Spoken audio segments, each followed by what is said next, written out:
There are approximately 3,400 bus stops in southern Nevada, with tens of thousands of riders who utilize them every day. Nearly half of those stops offer some type of amenity, like a bench with a shelter. It does make you kind of nervous now to bring it up. But riders like Lisa admit they don't feel safe sitting at them and wonder if the so-called shelters are nothing more than death traps. Through the years, News 3 has documented the tragedies. 4 people dead at this stop on Smoke Ranch in 2005. A year before that, a 4-year-old boy killed when a pickup demolished this bus stop on Eastern and Cedar. And just this January, a local mother critically injured when the driver of an SUV slammed into a stop at Rainbow and Lake Mead. There was no way to go. There was like a trapped cage with one way out, which was the car. Robin Weinkoop knows how the victims' families feel.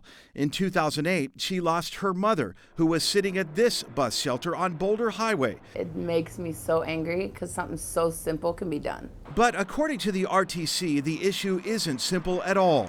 It involves money, acquiring special permits, and sometimes privately owned land that often butts right up against many of the bus shelters. So this stop here near the intersection of Flamingo and Rainbow is just one example of the problem. You can see this shelter is literally only 2 feet from the curb, and behind me, a brick wall. If a car starts to head your direction, there's literally nowhere to go. You know there's going to be a crash there. If it's near an intersection, there's going to be a crash there. Attorney Matthew Callister, who ironically looks down on one of these bus shelters outside his office window, represents Sean Zhang. He was among the survivors of the September 2012 bus stop crash on Spring Mountain and Decatur, where 4 people were killed. Nothing. It happened very fast, didn't it? Yeah. Sean has no memory of the crash. Doctors say he suffered a severe brain injury and his right arm was paralyzed. Callister says authorities knew about the dangerous stop at Spring Mountain and many other locations beforehand, but did nothing.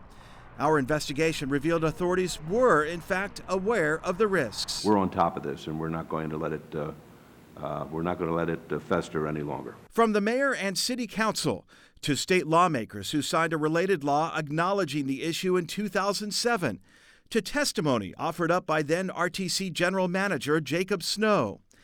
And then there was this 2009 study conducted by an outside engineering firm, which identified nearly 1,000 bus stops that needed some type of safety modification or pushback, areas of concern highlighted here in red. It is our goal to go back and replace all of those older ones where we can put them down more than 5 feet back. 5 feet from the curb is the recommended safety buffer for shelters. Carl Scarborough with the RTC estimates, as of right now, approximately 900 stops in the valley still don't meet that recommendation. So we have this 2009 definitive report that identifies indeed the very location where this accident occurred. So we knew it was there, we knew it was treacherous. But Scarborough argues those risks exist, whether it's a bus shelter, a sidewalk, or any place near a roadway.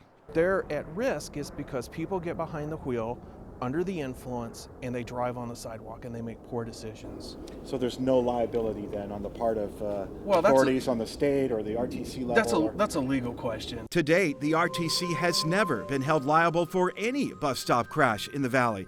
But the families of Sean Zhang and other victims believe they are at least partly to blame. What's it going to take, do you think, for them to make this priority? One of their family members being killed. Because honestly, nobody ever looks at it that way.